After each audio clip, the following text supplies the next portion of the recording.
If you tell my dog to sit and then the dog sits and I don't want that dog to comply with you, then what you should do as the decoy is you should attack the dog. You trust break the animal, so now the animal knows, I'm not listening to you because no matter what I do, I can comply with you and you're going to be unfair. And because of that, I'm not going to comply anymore. This is why the handler should not correct the dog, because I'm going to suppress that dog even further, which is going to reduce the likelihood of that dog engaging that decoy when that decoy corrects that dog.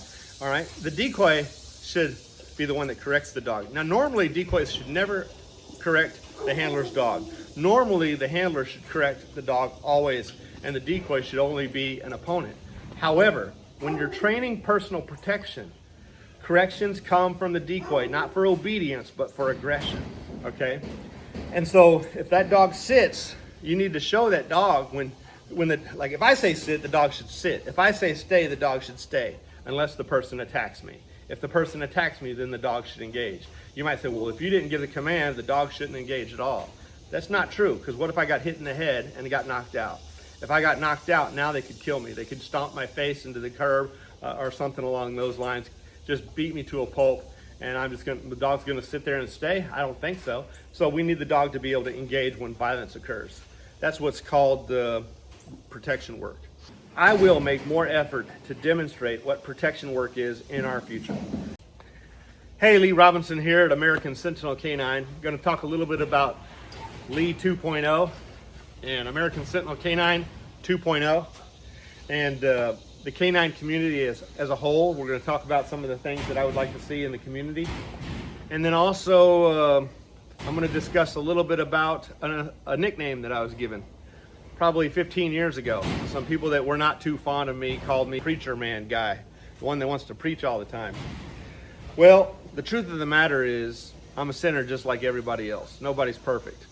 However, when you're called to Christ, you have a duty to repent and change your ways and seek what is good. Now, that doesn't mean you're going to be perfect. I'm not perfect, okay? I'm still going to have sinful behavior just like everybody else. But there's a couple of things that I try to do. One, I try to forgive. I try to repent because I want forgiveness, right? So if I want forgiveness, how can I ask for something that I'm not willing to give back to others? So when somebody's trespassed against me, I'm willing to forgive them. Now, some people say that forgive means forget. I disagree with that. It kind of depends on if they've repented or not. So I can forgive somebody that's not sorry that they stole from me and keep my distance from them because I know I can't trust them. However, if they have repented, then forgetting may also come into play. Because I don't want to hold something against somebody. It's not about holding it against them. It's about not enabling the continued of sinful behavior. For example, let's say you're dealing with a drug addict that doesn't work, and they ask you for money, and then they don't pay you back, and they steal that money, and then they come back and ask you for money, and the same thing happens again and again and again. You can forgive them for their sinful behavior, but that doesn't mean you should forget, because if you don't stop giving them money, you're actually enabling that sinful behavior. So there is a time to forget, and there is a time to not forget. And in the American Sentinel K9 program, I'm not looking for just everybody. I'm looking for people that are trying to do better. We as a community need to hold the bar to a higher standard. I don't want to be around people that condone a bunch of deceitful behavior. I don't want to be around people that promote cronyism over truth and objective truth. So, you know, as I wash my kennels here today, excuse me, I'm going to try to capitalize on my time. I'm going to talk a little bit about Lee Robinson 2.0 and American Sentinel K9 2.0. And why do I say 2.0? Well, I was saved as a child. However, when we grow up, we become a little wiser. And what we did as a child, even if it was being saved or not, sometimes we need to reevaluate our own self. And I've done a lot of that. And for, I would say 20 years, I've been a seeker of God's will. Again, that doesn't mean I'm perfect. I sin. Like everybody, I sin. However, I should be slow to anger. I should be, I've heard people say, judge not, yet ye be judged. In other words, some people think that you're not supposed to judge others. Well, we shouldn't necessarily judge others, but what we should do is judge as God judges. Meaning he tells us, thou shalt not lie, thou shalt not steal, thou shalt not murder, thou shalt not commit adultery, etc., etc. Thou shalt not use the Lord's name in vain. Ironically, the Bible really doesn't say a whole lot about using foul language, but it does very clearly, I mean, it talks a little bit about it, vaguely, but it does very clearly say, do not use the Lord's name in vain. And people use the Lord's name in vain like no tomorrow. In fact, if you watch TV, that's one of the few foul words you can say on TV without being censored. You know, if you say a three-letter word or four-letter word that's a foul word in our society, even television will censor that. But if you say the Lord's name in vain, they don't care. That's the way our world is today. And yet that's the worst thing that you can say in terms of foul language, using his name in vain. You actually are using the Lord's name in replace of human excrement. You know, you stub your toe on a piece of wood, and instead of saying, oh crap, but using the foul word, you say the Lord's name in vain in replacement of saying crap. You're using his name as excrement, which does not give respect to our Creator. You know, so what is Lee Robinson 2.0? I'm trying to make a better version of myself because for the last 7 years, I've really been overextended with attending to the needs of others. Like one of those persons that deserved my need was my mother. And y'all know that she's passed away recently, which of course is a sad experience that we're all going to have. And I'm going to use that as a lesson for myself. I don't know when I'm going to die, and you don't know when you're going to die. So we better take the time that we have and capitalize on it.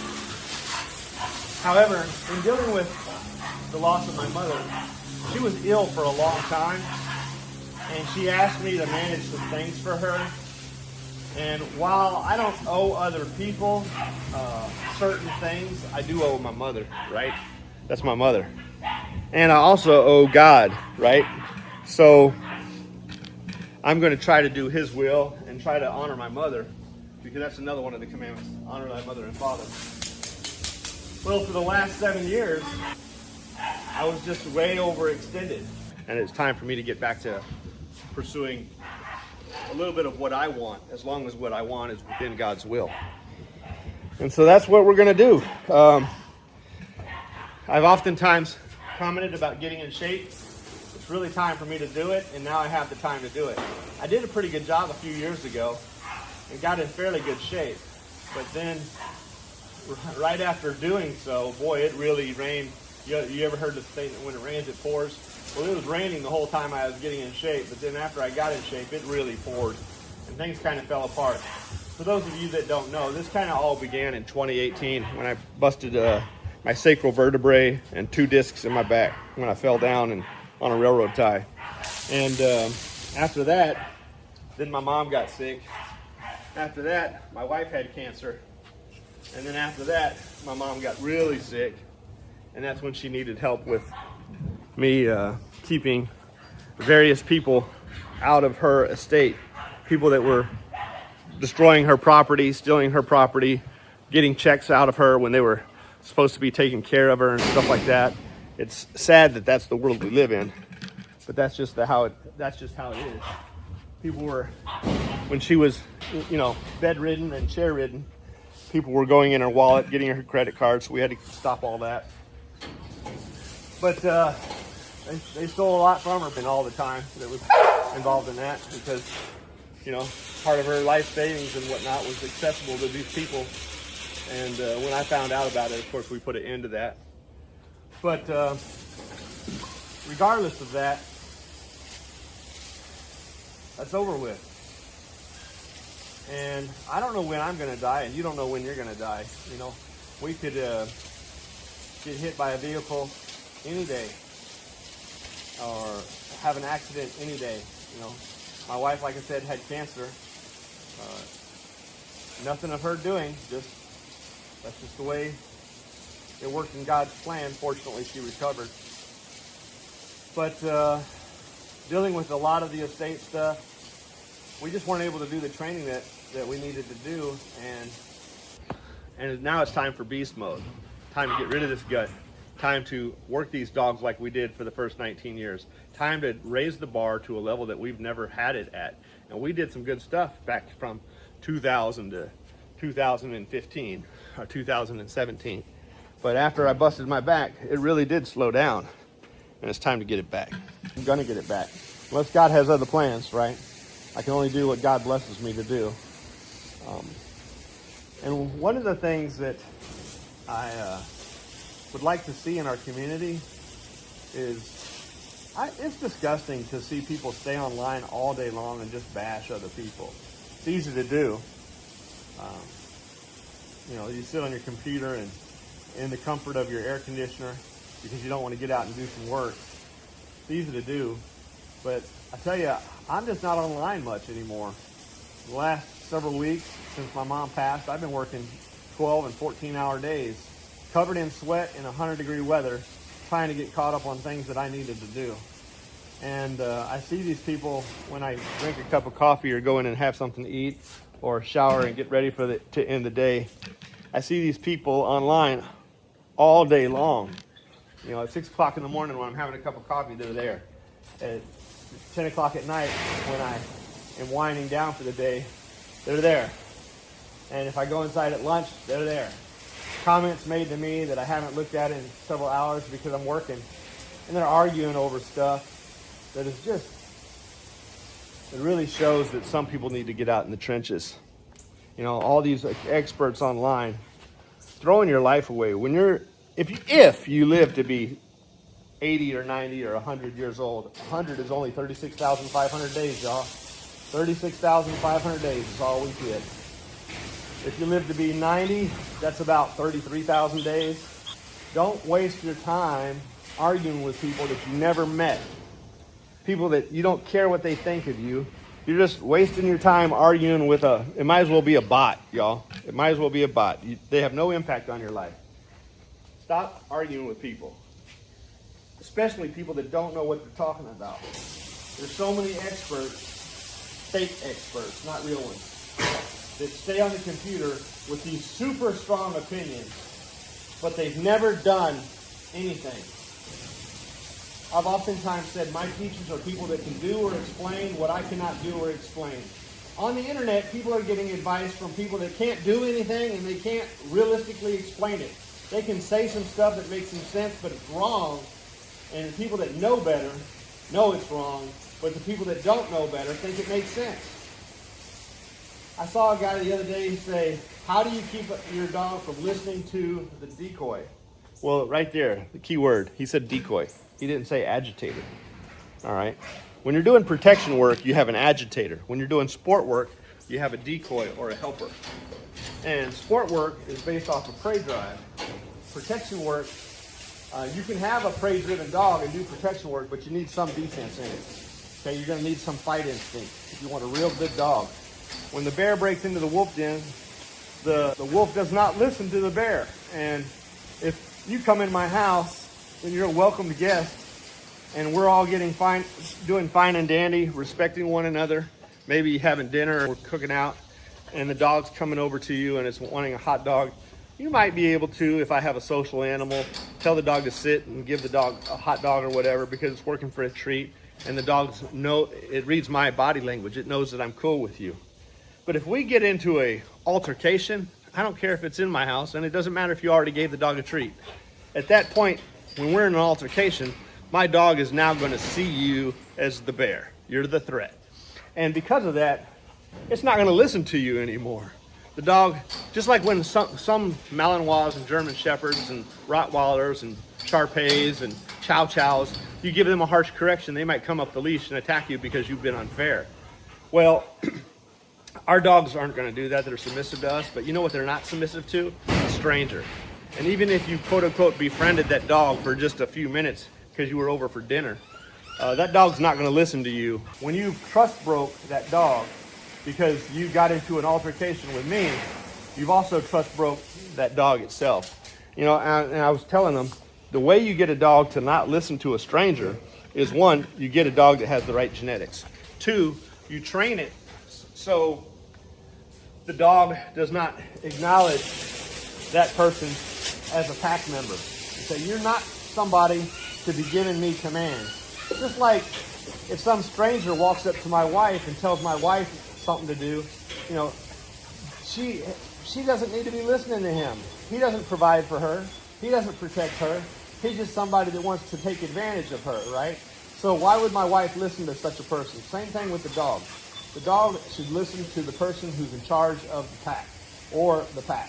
If the dog is at the bottom of the pack, it should listen to everybody in the pack. It should not listen to the bear that broke into the den. And so I explained, they were saying use a different language. Like if you teach your dog in English, or if you're an English speaking person, teach your dog in another language. I don't speak other languages. Yes, I could learn another word, but there's a couple advantages of using English if somebody attacks me. If somebody attacks me and I'm in court and I said guard, that is a defensive word, right? If I say off, that is an English word that everybody understands. So everybody knows that I've said a defensive command and that I've told the dog to off when the force was stopped. Now, in this situation, we have witnesses that realize I'm in a defensive situation, not trying to harm the individual, I'm just trying to stop the threat. Now we have witnesses to verify that. If you're speaking in another command, you don't have any witnesses to protect your side of the story. Additionally, you shouldn't even need to use another language. You should be able to use a defensive word that's in English, and you should be able to off command in English. And if you have to use another language, then you probably have what's called a sleazy dog. There's a reason police officers and military use different languages, and that's because the dog doesn't always have one handler. Sometimes they do, but many times they don't. That person might get fired, and that dog is owned by the department. And that department will then reissue that canine to another officer. Or that dog may know how to work with several people because maybe it's this officer's days off and they want to use the dog anytime they need it, any day of the week or any day of the year. And so the dog has to be transferable to other people that it may not always have a bond with. But a protection dog, a family dog, a home guardian, a sentry dog, these dogs should be working with one person or one pack of people. They shouldn't be working for a bunch of strangers. And so get a dog that, and I need to come back to how this guy said to address this. So he said if you give the command and then the decoy knows the command and the decoy gives the dog the command and the dog responds to that decoy, this person said the handler should correct the dog if it listens to the decoy. Here's why you should not do that. If I correct the dog, I'm suppressing the dog. If the decoy gives that dog a command and the dog complies, and I don't want it to comply, what the decoy should do is I should talk to the decoy and say, you need to show that dog it should not listen to you. So you're going to use what's called ethology, is the idea of increasing the behavior that works, decreasing the behavior that doesn't work. So it's that simple. Animals go to things that work and animals avoid things that don't work. So if you tell my dog to sit and then the dog sits and I don't want that dog to comply with you, then what you should do as the decoy is you should attack the dog. You trust break the animal, so now the animal knows, I'm not listening to you because no matter what I do, I can comply with you and you're going to be unfair. And because of that, I'm not going to comply anymore. This is why the handler should not correct the dog, because I'm going to suppress that dog even further, which is going to reduce the likelihood of that dog engaging that decoy when that decoy corrects that dog. All right? The decoy should be the one that corrects the dog. Now, normally decoys should never correct the handler's dog. Normally, the handler should correct the dog always, and the decoy should only be an opponent. However, when you're training personal protection, corrections come from the decoy, not for obedience, but for aggression, okay? And so if that dog sits, you need to show that dog like if I say sit, the dog should sit. If I say stay, the dog should stay, unless the person attacks me. If the person attacks me, then the dog should engage. You might say, well, if you didn't give the command, the dog shouldn't engage at all. That's not true, because what if I got hit in the head and got knocked out? If I got knocked out, now they could kill me. They could stomp my face into the curb or something along those lines, just beat me to a pulp, and the dog's gonna sit there and stay? I don't think so. So we need the dog to be able to engage when violence occurs. That's what's called the protection work. Now, if I'm coherent and I say stay and the person is cooperative, the dog should not engage unless I give the guard command. If I give the guard command and the dog is looking at the threat, yes, the dog should engage. But what if I'm walking down the street and I get hit in the back, or somebody says, give me your money, and then they pop me one good one? Do I need to turn around and look at it and see what's going on after somebody yelled, give me your money, and then I get hit? Or should I just say guard as I fall to the ground so I have somebody defending me?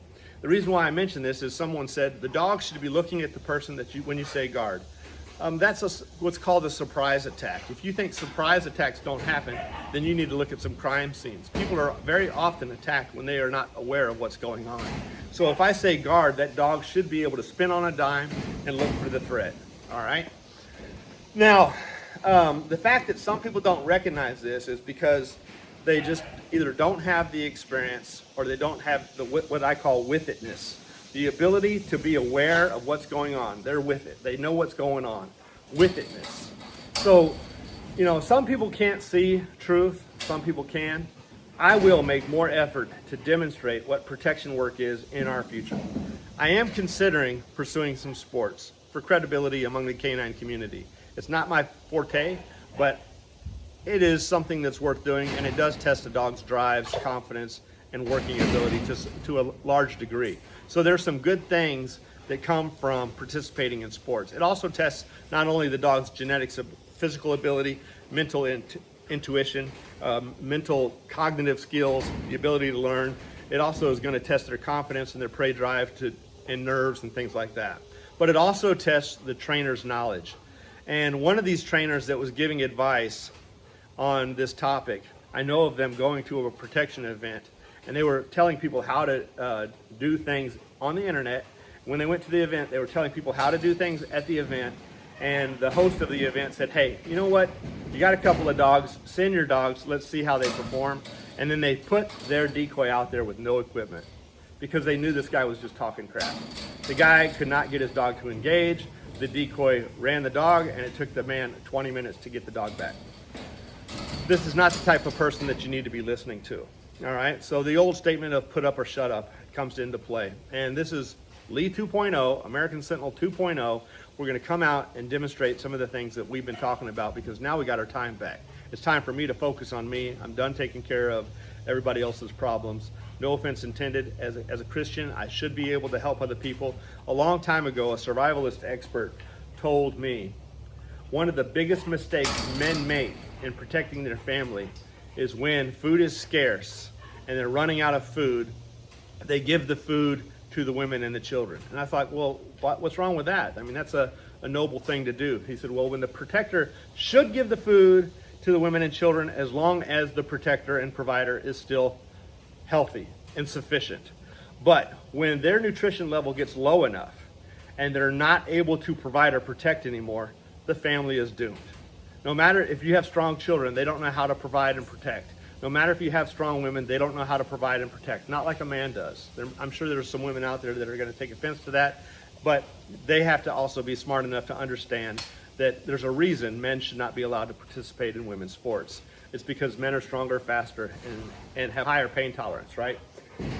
So because of these things, you should share with others, but you should not do at your own expense.